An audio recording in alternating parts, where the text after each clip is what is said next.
Albert Einstein জার্মানিতে জন্মগ্রহণকারী একজন নোবেল পুরস্কার বিজয়ী পদার্থবিজ্ঞানী। তিনি মূলত আপেক্ষিকতার তত্ত্ব এবং ভরশক্তি সমতুল্যতার সূত্র E=mc² আবিষ্কারের জন্য বিখ্যাত। তিনি 1921 সালে পদার্থবিজ্ঞানে নোবেল পুরস্কার পান। তিনি বলতেন, যে মানুষ আজ পর্যন্ত কোনো ভুল করেনি সে কোনোদিন নতুন কিছু করার চেষ্টাই করেনি।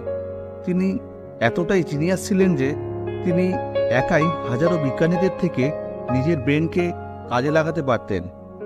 সাধারণ মানুষ যেটা ভাবতে পারে না সেটাই তিনি সকল বিষয় আবিষ্কার করে অন্যান্য বিজ্ঞানীদের হতবাক করেছেন।